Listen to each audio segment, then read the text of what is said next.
Zobo's mystery bag today. Sounds quite fun when I say it like that, like a segment you might have on a kids TV show. Then again, last time I reached into mystery bag, I ended up watching a film of someone get mutilated and eviscerated. So maybe not so fun.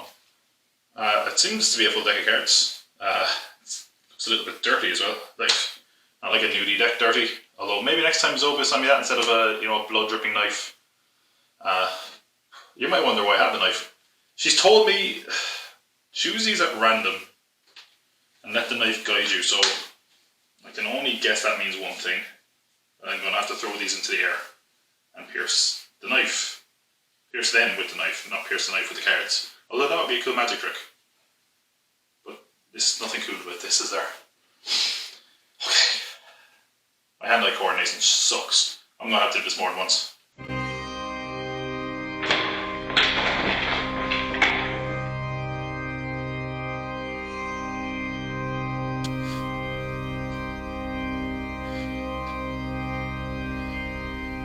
I guess envelope number 1 then.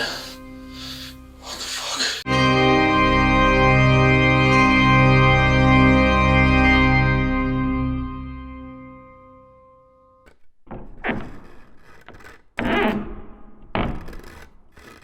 Next film I'm watching is called Nekromantic. I can't say I've heard of this film. I'm pretty sure it's German from the 80s, so it's probably like East German, West German. Probably West German, if I had to guess. I mean, the name I think is going to help us with our predictions here. Nekromantic, which would be like an awesome name for a metal band. Yeah. And let's have a look at the poster. Oh, it's blunt. It tells you. It always gives you what you expect, but it's I kind of like it. It's like airbrushed and black and white. It's like the sort of thing you'd see on like a denim jacket in the 80s. I was born in the 80s. Maybe, I don't know if people went around with necrophilia on their denim jackets. Maybe not. So yeah, that's poster. The tagline is in German. Ein Film über die Liebe zu Menschen und was von ihm übrig bleibt. I'm guessing the poster is going to help most of my predictions here. Okay, Nekromantic. I mean, do I have to spell it out? Someone's going to get freaky with a corpse. That's prediction 1. Number 2. Maybe the corpse comes back alive. Number 3.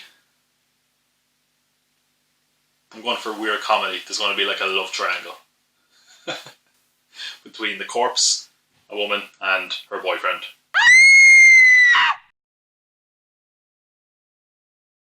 You get a love triangle, you know? Fleetwood Mac situation. Although there was 4 of them, so more of a love square, but you know, no one gets on. Okay, I see. Mind you, they did make some of their best music back then. Rumours? No, that's all true. I don't know what I'm getting myself into with this. Nekromantic. Here we go.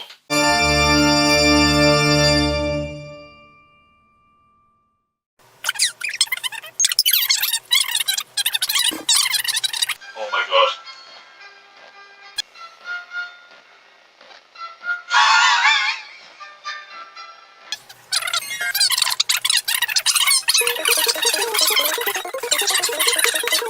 Oh!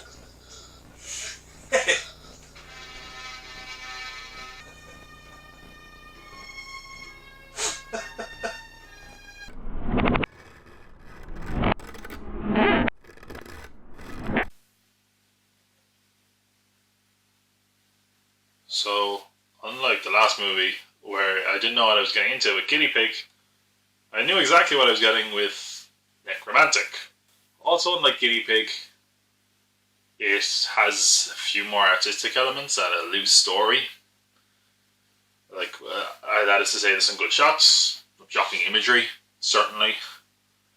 It's kind of transgressive, and you could probably even argue for it being a black comedy. It's just very black and not very comedy. Look, there are themes and ideas here. They're just buried under really shocking imagery, and I gotta give it props. The film is very punk rock in some ways, I guess. I mean, it's not that necrophilia. That makes it sound like necrophilia. Yeah, no, just mean that it probably offends all the tastes and sensibilities. I mean, it does it now. I can only imagine what it did in the time, so I guess props for shaking it up there. The basic idea, I guess, is that this character, Rob, I think his name is, he's kind of disconnected from life. He doesn't really relate to anything or feel any connection to things aside from the dead. So it's like this sadistic kind of Frankenstein-y kind of house, you know, with all these different organs and body parts just preserved in formaldehyde. Yeah, it's a middle finger to good taste and sensibility, which I guess you can give it props for that, for being very anti-establishment, I guess. And yeah, I don't know. There's some commentary here, I think. Like there's a scene where our lead character Rob goes to cinema to watch a movie, and it's like a slasher film. And you know, obviously a slasher film. It's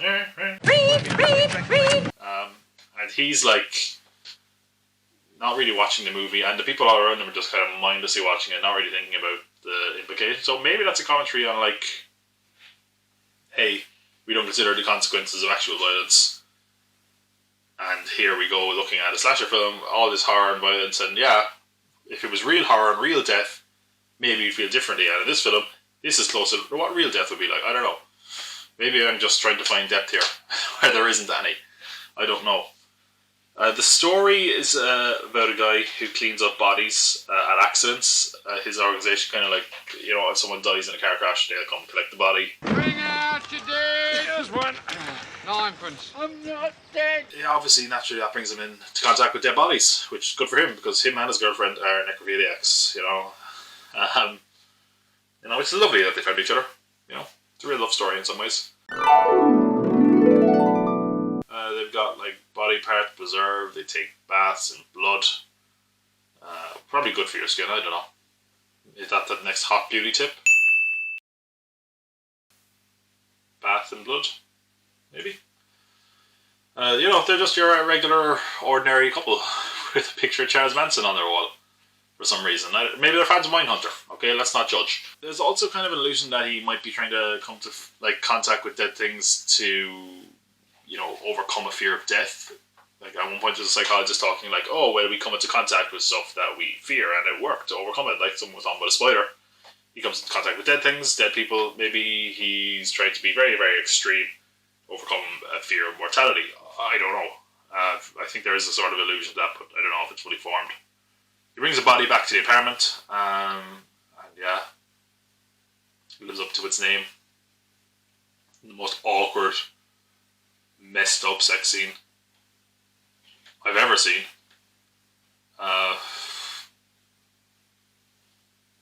Threesome with a dead body. Sorry if I'm just kind of awkwardly shuffling around and not making eye contact. This movie is dirty. It makes me feel ashamed. I feel like I need to take a shower before I watch the next movie. If you're really curious, if you're wondering how, like, biologically the girlfriend has sex with a dead body, just put the clip in. I don't want to say it.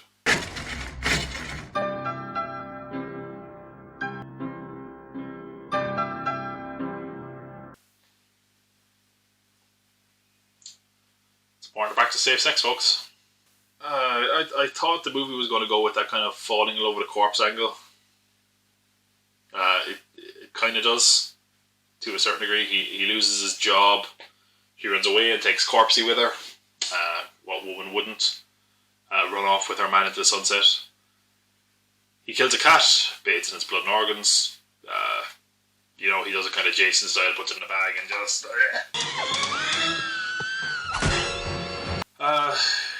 He tries to kill himself, has a really weird dream. He hires a prostitute, and only after killing her does he avail of her services. You know, you get what you pay for. The movie lives up to its title. If this is what you want from the movie, if you hired the movie back in the day, saw that in the cover, saw that name, you're going home happy. This is exactly what it says in the tin. And, I don't know. I'm so uncomfortable talking about this movie because I'm a shy Irish boy. I was raised Catholic, and I'm talking about necrophiliac threesomes on camera. I don't know. As disgusting as kind of weird, transgressive the whole movie is, I was really bored at times, to be quite honest. It's sort of boring for good chunks of the film. Towards, basically after the threesome, and then up to later on in the film. He kills, other people as well. Obviously, there's pretty good killing there with the shovel. It was shocking at times, disgusting more often. There were parts where, like I said, I was bored. There's not a lot of dialogue in the film, but I guess the shocking images make up for that, because they are very, very shocking. I can't say I enjoyed it, but it interested me. I haven't talked about the ending yet. I don't know if I can talk about the ending. Forget about showing that on YouTube. I don't think I can talk about that on YouTube. It's so... What the fuck? Holy shit. What the fuck? Oh my god. Oh, Jesus Christ. Oh my god. Graphic. Disgusting. Okay, I'm going to try to do this Seinfeld style. Where, like the contest where they couldn't say... That... You're still master of your domain. Try to explain this through euphemism. So our lead character of Rob, as I said, he's... loves the idea of death. He gets off on the idea of death. And he's lying in bed, going to kill himself with a knife. He unbuttons his trousers, and there's John Thomas. And of course, as he tries to kill himself, he stabs himself in the stomach. The blood flows out, and the blood also flows south of the border, because he's certainly standing at attention, and he enjoys this so much that it's a bit of a white Christmas down south. They're expecting snow in the South Pole, as it were. And that snow eventually becomes bloody, because of course he has ended his life, much to his own arousal.